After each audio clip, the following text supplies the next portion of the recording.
Welcome to Pair MTG, where I let the dice decide my deck. First up is the D4 mechanic roll. And we got a 4, so it's going to be Doctors and Companions. Next up is the Doctor's roll. I'm going to use a simulated D15 with a D6 and a D10. Alright, since we got a 3 on the D6, and looks like we got a 9 on the D10, we're going to go with the 9th Doctor.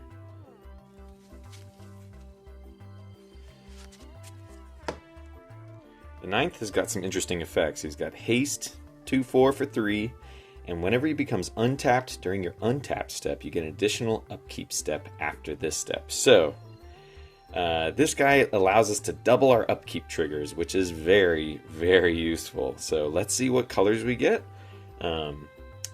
It would be interesting if we got green. There's some pretty powerful green enchantments that trigger on your upkeep, but really any color combo is interesting for having multiple upkeeps. Up next is the color ID roll with 1d6 for the companions. And we got a 2, so we're blue. Alright, not gaining any colors for our doctor, but the blue companions have got a lot of different variety to them. Let's see what we get. For the blue companions, we've got 5 to choose from, so we're going to use another d6 and re-roll on the 6. And we got a 3. So, 1, 2, 3, going down alphabetically, and we get Martha Jones. When Martha Jones enters the battlefield, investigate. So we get a clue. Whenever you sacrifice a clue, Martha Jones and up to one other target creature can't be blocked this turn. Pretty interesting card because she's generating clues and encouraging combat. She helps our other commander, the 9th Doctor, get through by making them unblockable. So we've got a couple of ways for these guys to get through. So I'm thinking maybe we look at ways to increase their power, or I guess we could kind of go dual Voltron. Since we're sacrificing clues and getting double upkeeps, maybe we need something that can generate clues on the upkeep. I'm trying to think what can do that. Yeah. Last but not least, we're going to use a percentile die to get our budget. And our budget is a shiny $40. Alright. So, building the 9th Doctor and Martha Jones. Clues, combat, and conundrums. Let's get to deck building. Okay, we're going to get into the Brew Overview, but please check the description for the deck list link. Okay, we're back with the deck brew, and after a few games with this deck, I think it's got some legs. At $40, we're not really locked out of too many of the nuts and bolts like Mono Rocks and whatnot, but I think we get into some really cool synergies, having double upkeeps, and just being able to get in unblockable. Martha was surprisingly good. I thought the unblockability would be like a pretty minor part of the deck, but it seemed pretty often that I'd be able to have a clue on board and be able to sack it to, help the Doctor get through, or just to get some damage through. So, honestly, really interesting pair. I think her enabling him to swing in with impunity is really sweet, but something spicy came up in a game that I did not expect. So, if you look at Martha, something super interesting with her is that she says whenever you sacrifice a clue, Martha Jones and up to one other target creature can't be blocked this turn. That is not limited to creatures you control. So, you can use this effect politically, and that's exactly what I was able to do in a game. Somebody had an orc token out, an orc army that was like 56. This thing was huge, right? And we needed to eliminate this Selesnya player that was just going off. Their deck was popping off, and we needed a way to get rid of him. So, we went to his turn, cracked the clue, made this giant token unblockable. He swung in, wiped the Selesnya player out. So, super cool ability here. I was really surprised at how effective this was. even politically like that. It's a super sweet pair. Honestly, I'm really stoked with how this deck came out. So I'm going to go over some of the synergies now, some of the upkeep effective cards, some of the cool stuff with clues, and some of my thoughts about how I would change it from here and maybe upgrades too. So let's look at some of these cards. So first off, focusing on the upkeeps. This deck I stacked with things like the Monarch effects from the Court cards. So Court of Embereth, it's about $4, takes up about 10% of our deck, but this thing is worth it. Court of Vantress is in here too. And just doubling that trigger to deal damage and being able to hang onto the Monarch because of our unblockability, super sweet card, and really suits the deck well. Gives you bodies to block with, which this deck really needs to have because it wants to be offensive. Alright, still in the upkeep category. Extravagant Replication, ridiculous card. Stupid, just dumb card. This thing, with multiple upkeeps, if it survives a turn, you get whatever you want, multiples of whatever you want. It's absurd. You could have multiple Courts of Embereth if you want, whatever. Sweet card. Bit of a win con here, and this may or may not be to your flavor, but with multiple upkeeps, mechanized production gets accelerated that much, and with the amount of clue generation the deck has, we actually can have a shot at getting the win through having 8 clues. Super sweet card. I think it's really cheap right now and not bad.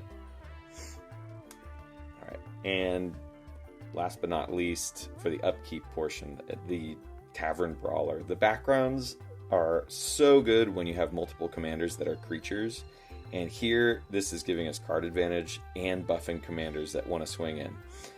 The buff is something I wish I thought about more in this deck. I think going aggro with these commanders, when you've got the tricksiness of blue and unblockability, this effects like this, or really anything that would increase their power, would have made the deck a lot more threatening, I think, from the get-go. Maybe it would have been too threatening, but I think this is a sweet type of effect for this deck. Okay, so we've got our upkeep having cards. Now I'm going to look at some cards that help us have multiple upkeeps. Now, I could not include Paradox Haze, alright? Paradox Haze is in my area, I don't have one. In my region, each one was like $8, and I think even online, like TCG Player Mid, it's still like $7. It was just too much of the budget. But there are other cheaper ways to get multiple upkeeps, and one of those is Sphinx of the Second Sun. Gives you a whole additional beginning step. You get to untap your lands, draw an extra card, and you get another upkeep, or in case of the Doctor, he sees that second untap step that you get, untaps after combat, gives you an additional upkeep again. So with these two, minimum four upkeeps in a turn. I honestly, in the games I tested with this, cast a Sphinx once and it got countered. It's an 8 mana spell, so you know your mileage may vary, but it's still one cheaper way to get additional upkeeps. And having the whole beginning phase again untaps all our lands to crack clues again. Super good card. This thing is underplayed, and very, very similar in that space is Shadow of the Second Sun. So it gives you an additional beginning phase. So just like Sphinx of the Second Sun, this will give you multiple upkeeps and allow him to trigger again in that second untap step. Now you don't get an additional main phase, so there's some problems there because you can't cast more spells from whatever advantage you get, but you do get that additional upkeep. Alright, now a couple cards that work well with the additional upkeeps and additional beginning phase granted by this. For example, Overpowering Attack. This is a pretty cheap extra combat spell, and you're able to get in with the commanders, and just for 3 mana you get additional combat. But the super important part here, and something to pay attention to with Shadow of the Second Sun and Sphinx of the Second Sun, is that this gives you an additional main phase. Not every combat or additional combat card gives you an additional main phase. Because it gives you an additional main phase, that is counted as a post-combat main phase. So this will give you an additional beginning phase when paired with Shadow of the Second Sun or Sphinx of the Second Sun. I'm surprised this card's still $1. 3 mana to get an additional combat is not bad at all. And one of my favorite cards just to help make your commanders evasive and hard to deal with on other people's turns is Teferi's Veil. So after you've swung in with the 9th Doctor, he's going to phase out at the end of that combat. So he'll phase back in when you untap, comes back in, and then he untaps, which means you still get this trigger. But for that time while he's phased out, it's treated like it doesn't exist. So super easy way to protect the 9th Doctor from sorcery speed removal that your opponents happen to draw during their turn, and ways that they just want to try to remove the 9th Doctor. It didn't feel super important for me to protect him, except for one game. He generally came in and was totally underestimated, just like most of the Doctors from the Doctor Who set, but I put a Swiftfoot boots on him, and he was pretty much just sat on board the whole game. But this can save your bacon from board wipes. Super sweet card. Alright, up next, I'm going to go into some of the clue synergies. Now, this stuff fuels Martha and fuels her tricks, which is just getting stuff through unblockable. This is sweet, just gives you a couple of investigates, and you can recast it. Not a bad card at all. And then if you manage to ping somebody to death with it, which would be awesome, you will get to draw 7 cards, which is super cool. Now, from the clue set, we got a couple of bonuses. Senator Peacock turns all your artifacts into clues, treasures, equipment, whatever. It's a clue, which means you get a lot more resources that you can sacrifice to Martha. So, she also adds that effect too. Target creature can't be blocked this turn.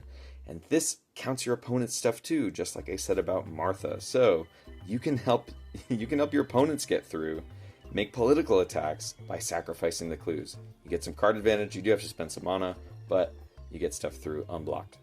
Again, awesome card in here. And like $1. Resonance Technician. I'll admit this deck doesn't have that many instants and sorceries, so if I were to cut something from the clue side, it probably maybe would be this guy, but it's just a cool card, and I wanted to see if it could work. Enters, you discard a card, you investigate twice, which fuels our unblockable stuff. And then you can tap him, tap untapped artifacts, and copy instants and sorcery spells with mana value X. So he's got a lot of hoops to jump through, but it's a cool card, and it's not a bad source of clues.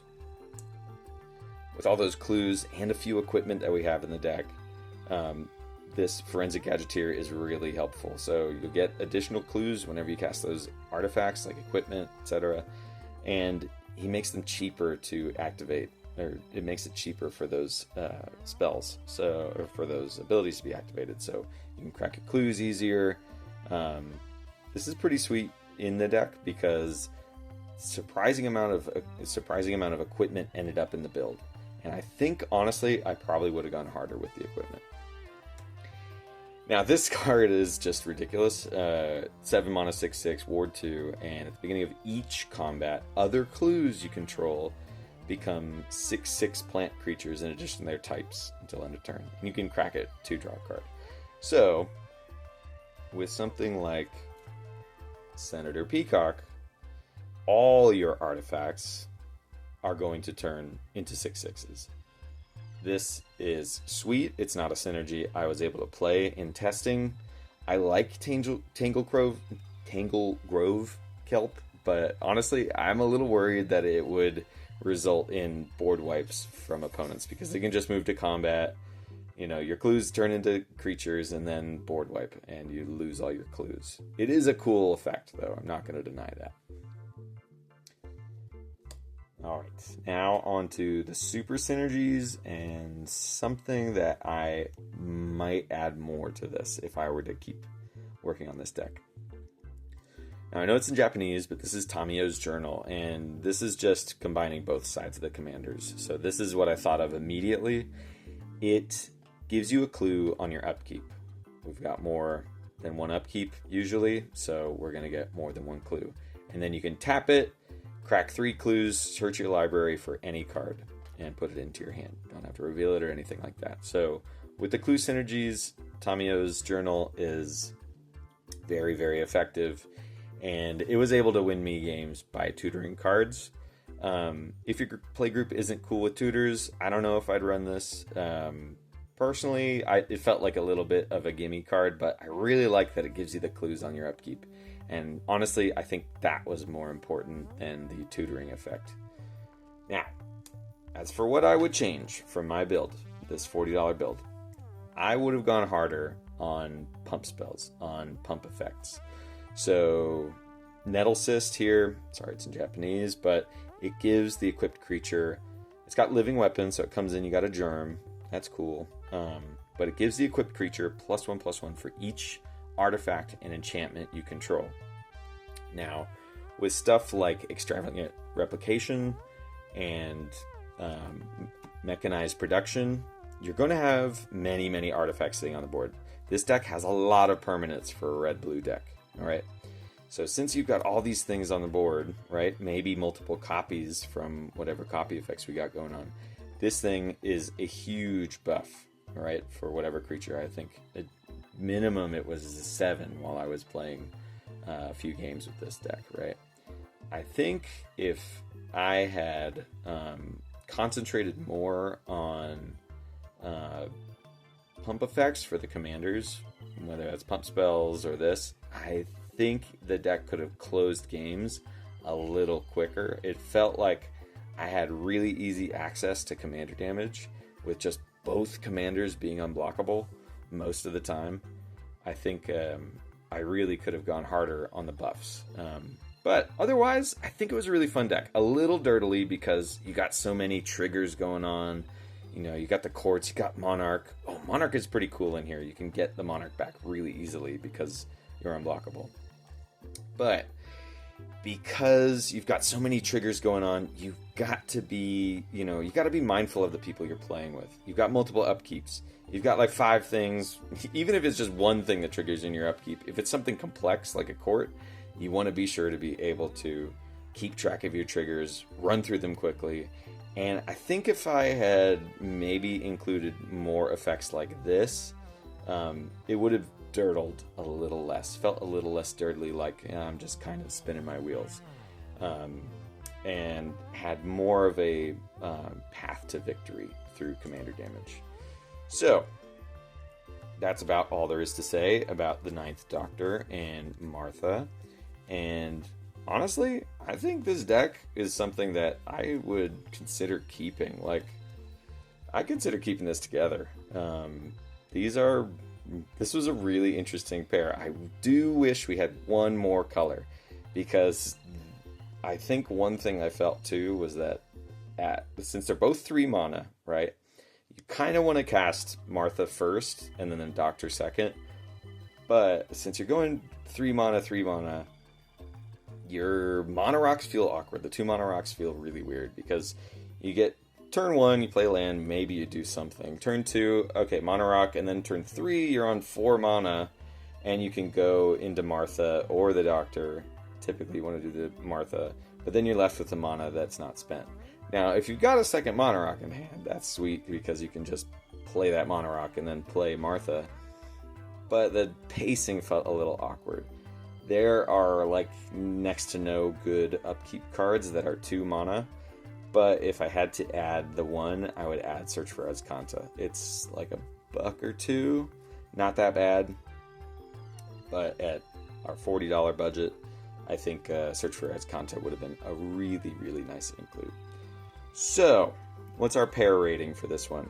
Okay, I'm going to give this deck, actually, because I really like Voltron. I like playing tricksy Voltron that kind of is totally unexpected.